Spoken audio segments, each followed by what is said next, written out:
तो जय हिंद प्यारे बच्चों, कैसे हैं आप सभी। आई होप के लोग बहुत ही बढ़िया होंगे।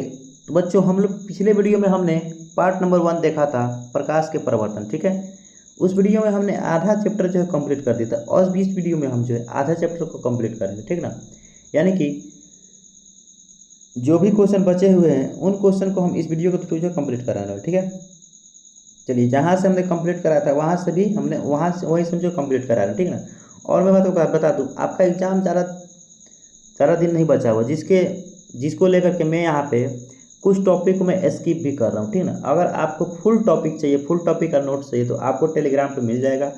टेलीग्राम का चैनल का डिस्क्रिप्शन मिलेगा, वहाँ से भी आप इसको ज्वाइन कर सकते हो। ठीक ना, अगर आपको पूरा पूरा टॉपिक चाहिए तो। ठीक ना, मैं यहाँ पे वीडियो में जो है कुछ टॉपिक को मैं स्किप कर रहा हूँ, जो टॉपिक जो है इंपॉर्टेंट उतना नहीं बनता है। ठीक है, अगर आपको जो है लाइन बाई लाइन को नोट चाहिए, क्लास नोट चाहिए कोचिंग का, तो वो आपको मिल जाएगा वहाँ पे। ठीक है, अवतल दर्पण द्वारा प्रतिबिंब प्राप्त करने का नियम हम लोग यहाँ से क्लास में जानेंगे, जो कि इंपॉर्टेंट टॉपिक यहाँ से बन जाता है। ठीक ना, देखिए, अवतल दर्पण जो है, अवतल दर्पण हमने बताया था, जिस दर्पण का परावर्तक सतह धंसा होता है और ऊपर से क्या होता है, पेंट किया हुआ रहता है, उसे हम लोग अवतल दर्पण कहते हैं। ठीक है, देखिए, अवतल दर्पण जो होता है ना प्यारे बच्चों, इसमें प्रतिबिंब प्राप्त करने का 3 गो नियम होता है। तीनों नियम हम इस थ्रू आपको समझाने वाला। ठीक है, लाइक ये अवतल दर्पण है, इसे हम लोग बोलते हैं प्रधान अक्ष, इसे क्या बोलते हैं, मुख्य अक्ष बोलते हैं, इसे बोलते हैं हम लोग मुख्य अक्ष बोलते हैं, मुख्य अक्ष, या इसे प्रधान अक्ष भी बोलते हैं। और यहाँ पे आपका जो है मुख्य फोकस होता है, और यहाँ पे आपका वक्रता केंद्र होता है, और ये आपका पोल होता है। ठीक है ना, पी होता है। ठीक है, देखिए ध्यान से, 3 गो नियम होता है, तीनों नियम यहीं पे समझाऊंगा। देखिए, पहला नियम कहता है ना कि अगर प्रधान अक्ष के समानांतर कोई भी किरण इधर से आती है, इसके समानांतर कोई भी किरण इधर से आती है, ठीक है, कोई भी किरण इसके समानांतर आएगी, तो अगर समानांतर आती है तो फोकस से होकर गुजर जाती है। ये पहले का नियम कहता है। यदि प्रकाश की किरणें प्रधान अक्ष के समानांतर आती है तो परावर्तन के बाद वो कहाँ से गुजरती है, फोकस से होकर गुजर जाती है। ठीक है, अगर प्रधान अक्ष के समानांतर आएगी तो फोकस से जाएगी। ठीक है, ये कौन सा नियम कहता है, हमारा फर्स्ट नियम कहता है। अगर प्रधान अक्ष के समानांतर आती है तो फोकस से होकर के जाती है, पहल का नियम। और दूसरा का नियम, अगर फोकस से आती है तो प्रधान अक्ष के समानांतर हो जाती है। क्या हमने बताया, प्रधान अक्ष के समानांतर है तो फोकस से जाएगी, और फोकस से आती है तो प्रधान अक्ष के समानांतर हो जाती है। ठीक है, देखिए, पहला नियम, प्रधान अक्ष के समानांतर आएगी, फोकस से जाएगी। ठीक है, दूसरा नियम, फोकस से आएगी, प्रधान अक्ष के समानांतर जाएगी, यानी फोकस से प्रधान अक्ष मतलब फोकस से आएगी तो प्रधान अक्ष के समानांतर हो जाती है। ये दूसरा नियम, 2 नियम हो गया। और वक्रता केंद्र से होकर के जाती है तो वक्रता केंद्र से होकर लौट भी जाती है, मतलब वक्रता केंद्र पर जाती है तो वक्रता केंद्र से ही लौटती है। ये दूसरा का नियम कहता है। इतना समझ में आ गया कि अगर यहाँ पे समानांतर आएगी तो फोकस से जाएगी, फोकस से आएगी तो समानांतर हो जाएगी। ठीक है, और सी से जाएगी तो सी से ही लौट जाने वाली। ठीक है, तीनों का तीनों नियम आपको यहाँ से कंप्लीट हो गया। ठीक है, यानी कि समानांतर से फोकस है तो समानांतर, और यहाँ से सी से आएगी तो सी से ही चली जाती है। ठीक है, यह प्रैक्टिस करना पड़ेगा आपको, थोड़ी बहुत प्रैक्टिस करना पड़ेगा आपको इस पर। अगर पढ़े नहीं है तो बार बार पढ़ें तो कोई दिक्कत होने ही नहीं चाहिए। ठीक है, यही नियम आपको यहाँ पे देखने को मिल जाता है, तीनों के तीनों नियम आपको देखने को मिलेगा। ठीक है, अब बात करते हैं क्या, अवतल दर्पण में प्रतिबिंब प्राप्त करने की स्थिति। ठीक है, स्थिति का निर्माण, अवतल दर्पण द्वारा विभिन्न प्रकार के प्रतिबिंबों का निर्माण हम लोग देखेंगे, किस प्रकार से प्रतिबिंब का निर्माण होता है। ठीक है, देखिए ध्यान से, चलिए, स्थिति नंबर 1 में देखते हैं प्रतिबिंब का निर्माण हमारा कैसे हो रहा है। ठीक है, चलिए, स्थिति नंबर 1 कह रहेगा, जब वस्तु फोकस और ध्रुव के बीच स्थित हो। देखिए, इसे हम बोलते हैं ध्रुव और इसे बोलते हैं हम फोकस। ठीक है, इसे हम बोलते हैं फोकस बोलते हैं। और फोकस और ध्रुव के बीच जब कोनो वस्तु स्थित होता है, कोई वस्तु फोकस और ध्रुव के बीच, देखिए ये हमने वस्तु मान लीजिए यहाँ पे कोई विनोद को खड़ा करा दिए। ठीक है, विनोद को यहाँ पे खड़ा करा दिए हैं, कहाँ पे, फोकस और ध्रुव के बीच है। अगर ये फोकस और ध्रुव के बीच होगा, तो जब फोकस और ध्रुव के बीच होगा तो इसका प्रतिबिंब कहाँ बनेगा, दर्पण के पीछे। देखिए, ये दर्पण है, इसका दर्पण का प्रतिबिंब के कहाँ बना है, दर्पण के पीछे बना है। इसका प्रतिबिंब, इस वस्तु का प्रतिबिंब कहाँ बना है, दर्पण के पीछे बना है। ठीक है, जब वस्तु फोकस और ध्रुव के बीच हो तो दर्पण के पीछे इसका प्रतिबिंब बनता है। ओके, इतनी चीज़ें आपको समझ में आ रही है। यह प्रतिबिंब, इसके बारे में अगर हम बात करते हैं कि यह प्रतिबिंब जो है कैसा होता है कैसा नहीं होता है, तो मैं आप सबको बता दूं, यह प्रतिबिंब वास्तविक होता है और उल्टा होता है। सॉरी, यह प्रतिबिंब काल्पनिक होता है। अगर पीछे बनता है तो काल्पनिक होता है, प्रतिबिंब काल्पनिक होता है, वस्तु के पीछे बनता है, और ये वस्तु से बड़ा बनता है। ये वस्तु से कैसा बनता है, वस्तु से बड़ा बनता है इसका प्रतिबिंब। ओके, में कहाँ बनता है, दर्पण के पीछे बनता है, काल्पनिक होता है। देखिए अगर यहाँ पे डिटो डिटो लाइन से दर्शाया जाता है, इसका मतलब क्या है, ये काल्पनिक होता है। ठीक है, ये देखिए यहाँ से यहाँ पे देखिए, यहाँ पे डिटो डिटो लाइन से दर्शाया गया, इसका मतलब क्या होता है, ये काल्पनिक प्रतिबिंब बनता है। कैसा प्रतिबिंब बनता है, काल्पनिक प्रतिबिंब बनता है। ओके, चलिए स्थिति नंबर 2 कहता है कि अगर हम फोकस पर, देखिए पहले रखना है P और F के बीच में रखे थे, अब कहाँ आ गए, कूद करके फोकस पे आ गए। कहाँ पे आ गए, फोकस पे। तो जब हम फोकस पे रखते हैं वस्तु को तो अनंत पे इसका प्रतिबिंब बनता है। कहाँ पे बनता है, अनंत पे, यानी कि अपने आंखों से दिखाई नहीं पड़ेगा। अगर फोकस से वस्तु को रखेंगे तो ये दिखाई नहीं पड़ेगा। ठीक है, अपने आंखों से दिखाई नहीं पड़ेगा, इसका प्रतिबिंब जो अनंत पे बनता है। और यह प्रतिबिंब जो होता है ना, वो वास्तविक होता है। कैसा होता है, यह प्रतिबिंब वास्तविक बनता है, उल्टा बनता है। वास्तविक प्रतिबिंब सदैव उल्टा होता है, वस्तु से बहुत बहुत बहुत बड़ा होता है, वस्तु से बहुत बड़ा होता है। सबसे पहले हमने वस्तु कहाँ रखा, इसके बीच में। अब हम यहाँ पे आ गए तो अब कहाँ पे आएंगे, अब इसके बीच में आएंगे।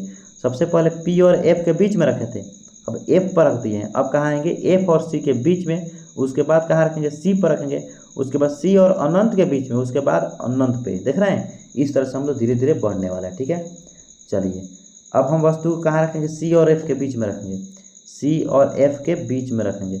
जब हम वस्तु को C और F के बीच में रखते हैं तो इसका प्रतिबिंब, देखिए यहाँ पे रखे थे तो पीछे बना था, जब C पे रखे तो कहाँ, अनंत पे बना। और अनंत C F पे रखे तो अनंत पे, F से एक डेग इधर बने तो अनंत से एक डेग इधर बढ़ गया, यानी कि C और अनंत के बीच बन रहा। देख रहे हैं, वक्रता केंद्र और अनंत के बीच में बन रहा है इसका प्रतिबिंब। ठीक है, अब आप गेस कीजिए, अब जब हम केंद्र पर रखेंगे तो केंद्र पर ही इसका प्रतिबिंब बनेगा। ठीक है, देखिए ध्यान से, जब हम यहाँ पे C और F के बीच रखे तो C और अनंत के बीच इसका प्रतिबिंब बना। ठीक है, देखिए ध्यान से, अगर हम C और F के बीच वस्तु को रख रहे हैं तो C और अनंत के बीच इसका प्रतिबिंब बन रहा है। और अगर हम यहाँ पे वस्तु को खड़ा करेंगे तो इसका प्रतिबिंब कहाँ बनेगा, C और F के बीच। और C और F के बीच रखेंगे तो C और अनंत के बीच बनेगा इसका प्रतिबिंब। देखिए C और F के बीच वस्तु को रखेंगे तो C और अनंत के बीच इसका प्रतिबिंब बनेगा। अगर हम C और अनंत के बीच वस्तु को रखेंगे तो C और F के बीच इसका प्रतिबिंब बनेगा। ठीक है, अगर हम F पर रखेंगे वस्तु को तो अनंत पे बनेगा, F पर रखेंगे तो वस्तु का प्रतिबिंब कहाँ बनेगा, अनंत पे। और जब हम अनंत पे वस्तु को रखेंगे तो इसका प्रतिबिंब कहाँ बनेगा, फोकस पे बनेगा, माने F बनेगा। यानी कि जब हम वस्तु को F पर रखते हैं उसका प्रतिबिंब अनंत पे रखते हैं तो F बनता है। और C और F के बीच रखते हैं तो C और अनंत के बीच बनता है। और C और अनंत के बीच रखते हैं तो C और F के बीच इसका प्रतिबिंब बनता है। 1 2 3 4 गो स्थिति यहाँ पे हमने आपको याद करा दिया। और पहला स्थिति था F और P के बीच रखते हैं तो वस्तु का प्रतिबिंब दर्पण के पीछे बनता है। और जब हम C पे रखते हैं तो C पर रखेंगे तो C पर बनेगा, C पर रखेंगे तो C पर बनेगा, F पर रखेंगे तो अनंत पे बनेगा, अनंत पे रखेंगे तो F पे बनेगा। और C और F के बीच रखेंगे तो C और अनंत के बीच बनेगा। और C और अनंत के बीच रखेंगे तो C और F के बीच बनेगा। ठीक है, इतना आपको ध्यान में रखना है। ठीक है, चलिए ये चीज़ें आपको हमने समझा दिया। बार बार के अगर आप नोट्स ले सकते हैं, नोट्स भी लेकर के आप इस चीज़ को भी देख सकते हैं इजीली। ठीक है, चलिए यहाँ पे आ जाते हैं थोड़ा सा, ये इंपॉर्टेंट चीज़ है, ये काफ़ी ज़्यादा इंपॉर्टेंट है, आपको एग्जाम में पूछा गया क्वेश्चन। ठीक है, अवतल दर्पण का उपयोग। देखिए अवतल दर्पण सदैव वस्तु को जो बड़ा बड़ा करके प्रतिबिंब दिखाता है, ठीक ना, इसीलिए हम लोग इसका प्रतिबिंब हजामती दर्पण में करते हैं।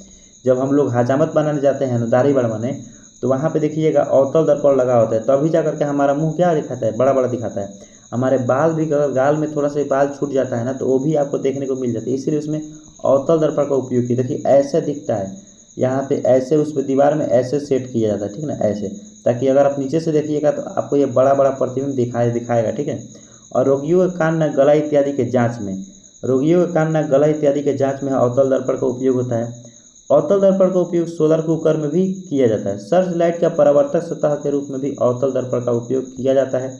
गाड़ियों के अग्रदीपों में, जिसमें हम लोग अपना मुंह देखते हैं, मुंह देखते हैं बोल रही है, जिसमें जो आपका लाइट होता है, और टर्च में भी अवतल दर्पण का उपयोग होता है। और टेबल का लैंप होता है ना, टेबल लैंप जो होता है, उसमें भी आपको इसका प्रयोग किया जाता है। ठीक है, चलिए उत्तल दर्पण का उपयोग हम लोग देखते हैं। उत्तल दर्पण का उपयोग, उत्तल दर्पण का उपयोग जो होता है वो साइड मिरर के रूप में उत्तल दर्पण का उपयोग होता है, जैसे बाइक के साइड मिरर के रूप में। सड़क या गली के स्ट्रीट लाइट के रूप में भी उत्तल दर्पण का उपयोग होता है। ये इतना चिन्ह परिपाटी इतना इंपॉर्टेंट आपको यहाँ पे एग्जाम के लिए नहीं होने वाला। ठीक है, उत्तल दर्पण और अवतल दर्पण में यहाँ पे हम लोग अंतर देखने वाले हैं, उत्तल दर्पण और अवतल दर्पण में अंतर। तो सबसे पहले हमने उत्तल और अवतल दर्पण में अंतर हमने आपको बताया था कि उत्तल दर्पण का परावर्तक सतह धंसा होता है और अवतल दर्पण का परावर्तक सतह धंसा रहता है, और उत्तल दर्पण का परावर्तक सतह कैसा होता है, उठा रहता है। उत्तल दर्पण का परावर्तक सतह उठा रहता है, अंदर से कलई, और इसमें बाहर से कलई होता है, ठीक है। उत्तल दर्पण को यहाँ पे इसका वस्तु का दर्पण पीछे बनता है। उत्तल दर्पण में सदैव प्रतिबिंब कहाँ बनता है, वस्तु के पीछे बनता है। इतना इंपॉर्टेंट नहीं था तो हमने इसको दिखाने का प्रयास नहीं किया बार बार, कि आपको नोटिस वहाँ पे नोट्स मिल जाएगा, तो नोट्स में भी आप देख सकते हैं, ठीक है। इसका परावर्तक का दर्पण के पीछे बनता है, मतलब इसका जो है यहाँ पे परावर्तन लिखा है, यहाँ पे इसका प्रतिबिंब जो है दर्पण के पीछे बनता है, ठीक है, आगे बनता है, सॉरी दर्पण के पीछे बनता है। एक मिनट रुकिए, एक मिनट, यहाँ पे इसमें पीछे बनता है, इसमें सामने बनता है, ठीक है, यहाँ पे सामने बनता है। बच्चा थोड़ा गलत लिखी है, ठीक है, कोई दिक्कत नहीं है, एडजस्ट कर लीजिएगा। यहाँ पे दर्पण के सामने बनता है। इसमें केवल काल्पनिक प्रतिबिंब बनता है और इसमें वास्तविक और काल्पनिक दोनों ही प्रकार के प्रतिबिंब का निर्माण होता है। इतना बात आपको ध्यान में रखना पड़ेगा, ठीक है। इसमें जो है केवल और केवल काल्पनिक और छोटा प्रतिबिंब बनता है। उत्तल दर्पण में केवल और केवल छोटा प्रतिबिंब बनता है और काल्पनिक बनता है, लेकिन इसमें बड़ा, बराबर और छोटा तीनों बनता है, और यहाँ पे वास्तविक और काल्पनिक दोनों बनता है इसमें, ठीक है। उत्तल दर्पण को अपसारी दर्पण कहते हैं, इसे अभिसारी नहीं कहते, इसे अपसारी कहते हैं। इसे क्या बोलते हैं हम लोग, अपसारी दर्पण कहते हैं, और इससे हम लोग अभिसारी दर्पण कहते हैं, ठीक है। इसे हम लोग अभिसारी दर्पण कहते हैं। थोड़ा सा इधर उधर लिख दिया बच्चा, आप लोग थोड़ा सा मैनेज इसको कर सकते हैं, ठीक है। बार बार इसको हम लोग यहाँ पे स्किप करते हैं, आ गए हम आवर्धन की तरफ, ठीक है। आवर्धन को सिर्फ समझते हैं। आवर्धन जो है काफ़ी इंपॉर्टेंट टॉपिक बन जाता है आपके एग्जाम के लिए, ठीक है, एग्जाम के लिए काफ़ी इंपॉर्टेंट है आवर्धन। आवर्धन क्या है कि प्रतिबिंब की ऊंचाई और वस्तु की ऊंचाई के अनुपात को क्या कहते हैं हम लोग, आवर्धन कहते हैं। आवर्धन बराबर प्रतिबिंब की ऊंचाई और बटा, यहाँ पे बटा है, ठीक है, बटा वस्तु की ऊंचाई के अनुपात को क्या बोलते हैं हम लोग, आवर्धन कहते हैं। यानी प्रतिबिंब की ऊंचाई ऊपर रखेंगे, वस्तु की ऊंचाई नीचे रखेंगे, यानी H1 और H2 रखेंगे, और यहाँ पे जब इसका मान निकालेंगे ना, तो वो आपका क्या निकलेगा, आवर्धन निकलेगा, ठीक है। तो प्रतिबिंब की ऊंचाई वस्तु की ऊंचाई के अनुपात को क्या बोलते हैं हम लोग, आवर्धन कहते हैं। इसे हम आवर्धन को m से प्रेजेंट करते हैं, H1 H2, यहाँ पे देखते हैं प्रतिबिंब की ऊंचाई और वस्तु की ऊंचाई है, और m बराबर माइनस की v बाई यू से भी इसका भी फार्मूला ये होता है, तो इसको भी आप देख सकते हैं। देखिए, यदि आवर्धन धनात्मक आता है तो उस प्रतिबिंब को काल्पनिक प्रतिबिंब या और सीधा बनता है। अगर आवर्धन का मान निकालेंगे, अगर वो धनात्मक आ गया तो प्रतिबिंब कैसा बनेगा, काल्पनिक बनेगा और सीधा बनेगा। यदि आवर्धन का मान ऋणात्मक आ गया, अगर आवर्धन निकालते हैं माइनस में आ गया आवर्धन, तो उसका जो है वास्तविक प्रतिबिंब और उल्टा प्रतिबिंब हमेशा बनेगा, ठीक है। इतना बात आप लोग ध्यान में रखिएगा, ठीक है। आपको ये न्यूमेरिकल भी आपको यहाँ पे देखने को मिलेगा, न्यूमेरिकल भी आपको बता ही देता हूँ, थोड़ा सा है। देखिए, 15 सेंटीमीटर दूर रखे गोलीय दर्पण के सामने उसका प्रतिबिंब 45 सेंटीमीटर दूरी पर बनता है, उसका आवर्धन कितना होगा। देखिए, यहाँ पे कितना दूरी पर रखा हुआ है, वस्तु कितना दूरी पर रखा है, 15 मीटर की दूरी पर रखा हुआ है, और दर्पण कौन सा है, गोलीय दर्पण। जब भी गोलीय दर्पण होगा, चाहे कोई भी दर्पण हो, वस्तु दूरी सदैव माइनस में होता है। वस्तु दूरी किस में होता है, सदैव माइनस में होता है। तो 15 मीटर और 45 मीटर वस्तु दूरी और प्रतिबिंब दूरी यहाँ पे देखने को मिलेगा। आवर्धन का फॉर्मूला लगाइएगा यहाँ से, और आप यहाँ से इजीली निकाल पाइएगा, 3 सेंटीमीटर आंसर आएगा, ठीक है। बार बार की चीज़ें आप समझ सकते हैं। यहाँ पे दर्पण सूत्र दिया गया है, यहाँ पे F बराबर R/2 होता है, और R निकालेंगे तो 2F यहाँ पे हो जाएगा, ठीक है। बार बार ये जो है इतना इंपॉर्टेंट यहाँ पे नहीं बनता है, ठीक है। ये जो है इतना इंपॉर्टेंट नहीं है, इसको आपको छोड़ देना है, ठीक है। अगर आपको नोट्स है तो नोट्स में आपको सारी चीज़ें दिया गया है वहाँ पे, ठीक है, सारी चीज़ें आपको दिया गया है, आप वहाँ से कंप्लीट कर सकते हैं, ठीक है। बार बार यहाँ पे आपका चैप्टर जो है ख़त्म होता है, चैप्टर यहाँ पे आपका जो है ख़त्म होता है। अगर आपको जो है इसका न्यूमेरिकल भी आपको यहाँ पे देखे होंगे, न्यूमेरिकल जो भी आप जो है हल नहीं किए होंगे उसको आप जो कर सकते हैं। बार बार अगर आपको किसी भी चीज़ का दिक्कत हो, आप कमेंट बॉक्स में कमेंट करके पूछ सकते हैं, ठीक है। और आपको इसका नोट्स चाहिए तो आप टेलीग्राम से नोट्स जो है यहाँ पे ले सकते हैं। अगर वीडियो पसंद है, वीडियो को जरूर लाइक कीजिएगा और चैनल को सब्सक्राइब करना मत भूलिएगा। अगले वीडियो में हम जो अपवर्तन का भी चैप्टर जो कंप्लीट करा देना, ठीक है। चलिए मिलते हैं अगले वीडियो वाला टॉपिक के साथ। जय हिंद, वंदे मातरम।